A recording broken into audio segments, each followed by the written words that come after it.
We'll explain how a judge is trying to move the case forward against a man who's accused of cutting off a man's head and setting it on fire. Is the Zika virus something that should concern Kentuckians? We talked to the experts, what they had to say.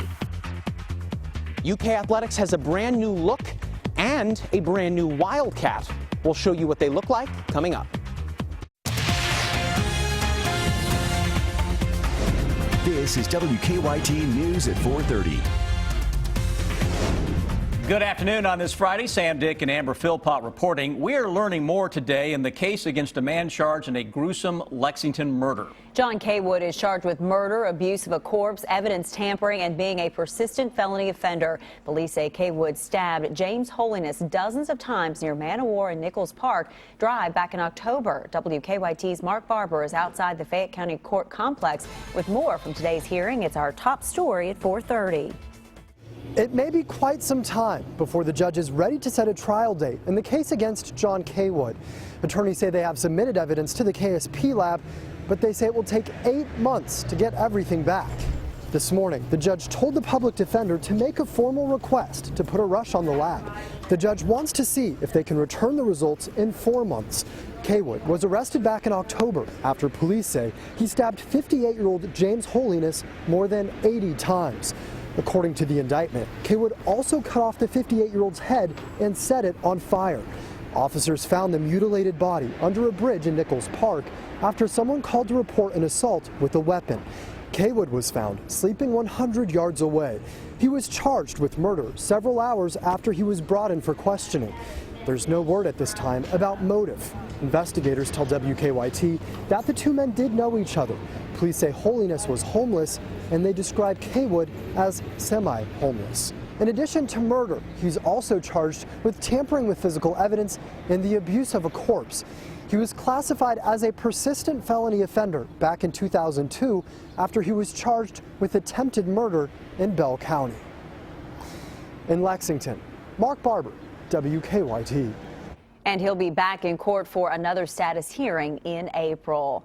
It is shaping up to be a beautiful weekend here in the Bluegrass with sunny skies and temperatures back in the 50s. I like the way that sounds, but Old Man Winter will return early next week. Let's check in now with Chief Meteorologist Chris Bailey. Hey, Chris. Hey, guys. Yeah, we may flirt with 50 over the weekend, but the big news is going to be what comes following this weekend. That's a lot of cold and snow into the most of next week, actually. Right now, let's look at a few sky cams. Clouds beginning to thicken up here across the Mountain Parkway corridor. Seeing now more in the way of some milky sunshine in Lexington. That's what you're going to be facing as you head out this evening with those current readings, upper 30s to low 40s. And out and about this evening, it's a quick drop in temperatures as clouds continue to filter in. We'll spend most of the evening with thermometers in the 30s, so do bundle up. That'll introduce that better weekend, and coming up here in a few minutes, we'll show you how that is impacting your commute as well. But as we roll through next week, winter rolls back into the region, guys. Chris, thank you. We're tracking the investigation into an overnight gas station break-in. It happened about 2 a.m. at the Marathon on Versailles Road. Police say someone used rocks to break out a window and get inside. We're told the burglar got away with cigarettes and some money. The Zika virus continues to be a threat, not just to international travelers, but domestically as well. Florida added another county to its list of regions affected by Zika, bringing the total to 5. Rebecca Smith has a look at the virus's threat here in Kentucky. The Zika virus continues to be a threat to pregnant women. It can lead to a debilitating birth defect in fetuses called microcephaly that results in a small head and underdeveloped brain. Bill Bryant sat down with a doctor from the Department of Public Health to talk about the implications of Zika affecting us here in Kentucky. We have not had any reported cases of Zika virus infection in travelers from Kentucky who have gone to affected areas. We're monitoring that. There was the family in Haiti.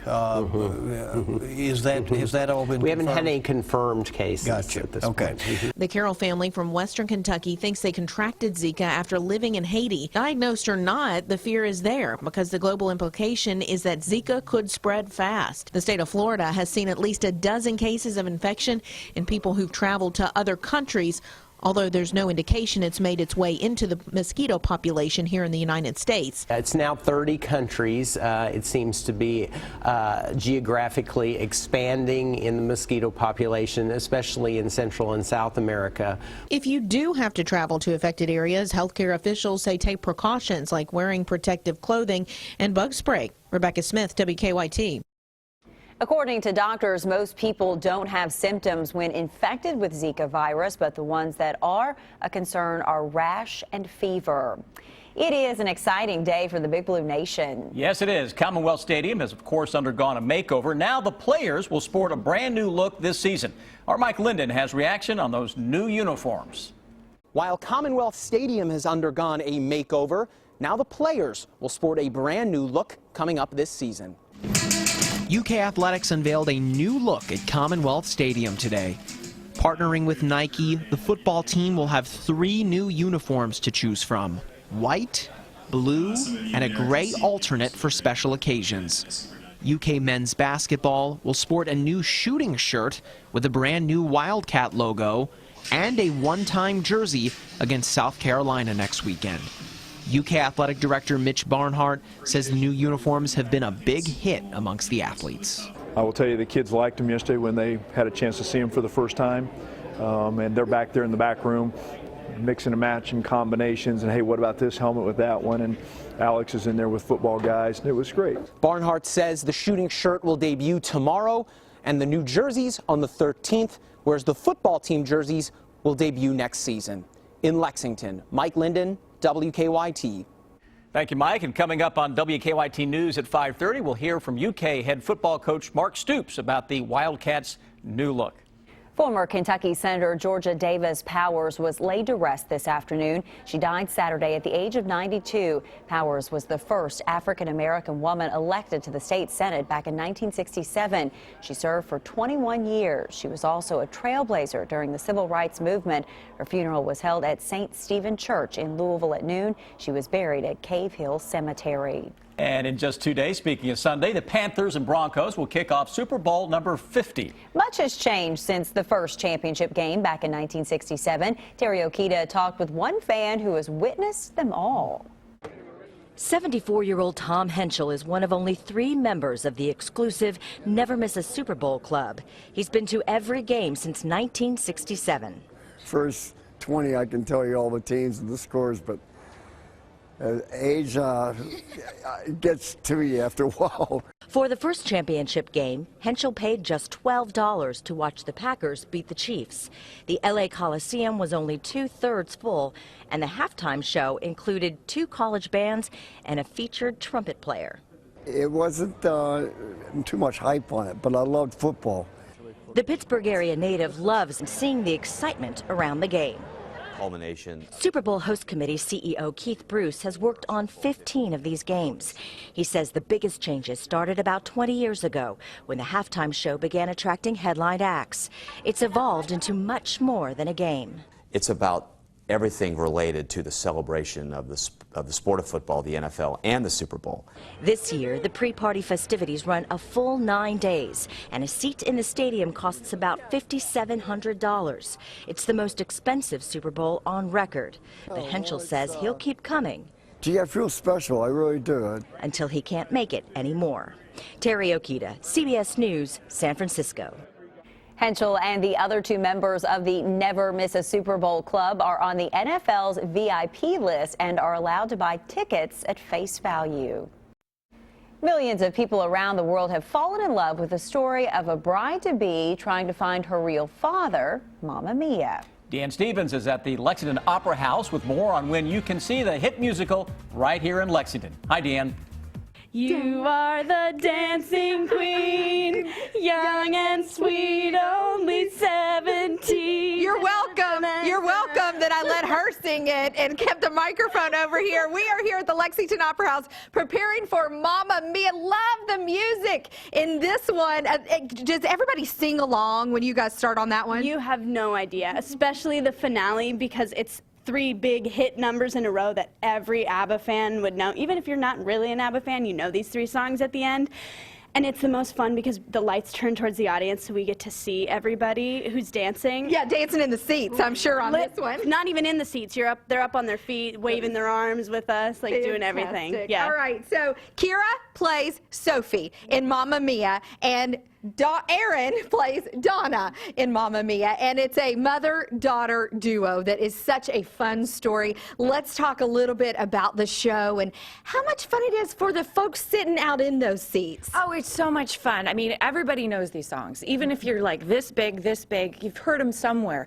And so we can hear people singing along, and it's just bright and colorful and energetic, and it's just a great, great upbeat musical. All right, this is your first time out on the road. Right. Talk a bit about that and how you're straight out of high school, and this is a lot of work for you, but it's fun when you have folks out in the audience participating and reacting to such an awesome story. Well, right, it's something that I've always wanted to do, and I've been performing since I was like 10, so it's been a few years, I guess. But yeah, just this show is such a happy show, so I'm so lucky that this is the first show that I get to jump on, because every night we walk on and off stage and we're smiling and we're still humming, and even the songs when I'm not on stage, like during the Dancing Queen during the show, I'm backstage dancing. I'm not even supposed to be singing, but I'm just like jamming out backstage because it's just so, I don't know how you could not do that. Yeah, well, I'm sure it's a fun cast to be a part of, and it's super cool that you guys got to come to Lexington a few days early, enjoyed a bourbon distillery tour, right? Yes, absolutely. And I think I heard you say this was one of your favorite cities. Oh, absolutely. Maybe I said that for you. All right, well, they would love for you to come and see them on stage here at the Lexington Opera House this week, and you got 4 more shows to check out. Opened last night. They've got one tonight, 2 tomorrow, and a matinee on Sunday. Get your tickets now at lexingtonoperahouse.com. All right, I won't sing, but let's let go with one more. Oh, man. Waterloo, I was defeated, you won the war. I love it. Back to you guys. Come see Mamma Mia this weekend. All right, sounds like a lot of fun. Have you dancing in your seat? Yeah. Eva Longoria is spreading the love, and Puerto Rico honors the star Hollywood style. Suzanne Marquez has your eye on entertainment. Puerto Rico has its own Walk of Fame now, and Ricky Martin became the 5th celebrity to get a star. The pop singer was honored for his 3-decade career, as well as social and philanthropic work. A co-founding member of Earth, Wind and Fire has died after a long battle with Parkinson's disease. Maurice White was 74. The band's hits include Fantasy, September, and After the Love Is Gone. Love strikes just when it's least expected in the new romance, The Choice. Benjamin Walker is a ladies' man with no interest in a serious relationship, and Teresa Palmer already has a boyfriend. Their mutual attraction turns their lives upside down and forces some difficult decisions. No one really likes to feel out of control or that someone else has control of you. But that is part of the human experience of falling in love. The Choice opens in theaters today. Along with romantic movies, there are plenty of stunning chocolates for your Valentine. Eva Longoria appeared at Godiva to spread the love. What I love most is the chocolate, obviously. But no, you know, I love anything that wants to celebrate love. Longoria is promoting a Valentine's campaign the chocolate company calls Public Displays of Godiva. And that's your Eye on Entertainment. Suzanne Marquez, CBS News, Los Angeles.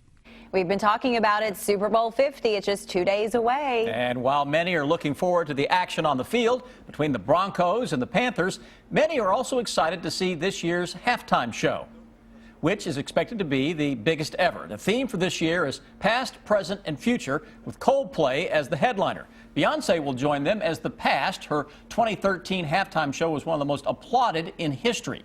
And for the future, children from the Youth Orchestra of Los Angeles will take the stage. Kickoff again for the Super Bowl 50 is set for 6:30 Sunday night right here on WKYT. Many of you know that Mayor Gray asked that today that we honor our Lexington firefighters by wearing red. Yeah, so we are doing just that, and also go red for women today as well. So we're kind of doing double duty, but share your photos if you're wearing red and hashtag #LoveLexFire or hashtag Go Red for Women. And Chris Bailey, you've got some red over there for us We're too. popping the red today, huh? How about it? Yeah, most everybody in the station today representing a little red out there. We look outside and it's been blue dominating the sky for the better part of the day. Now getting in on a little cloud cover as we kick off your weekend here in just a couple of minutes. You know how we operate around here. You get to 5 o'clock, all of a sudden now we officially just say goodbye to the work week and hello to the weekend. 40 London, 42 Frankfurt, Mountain Parkway in Lexington, where we're seeing just a little more in the way of some overcast beginning to build on in. Most temperatures are upper 30s to low 40s across the entire area. Farther to the east, we have temperatures that are just a smidge cooler with mainly upper 30s. I'll come back in a few minutes and I'll focus on a forecast that has a lot of winter weather that shows back up. Right now, let's focus on Officer Don and see what's going on the roads. Don? Got a couple of collisions working right now, Chris. Police are working on an Old Todd and Maple Leaf. No one's hurt in that wreck, but part of that intersection is blocked. There's also one on the circle. It's near Old Paris Pike.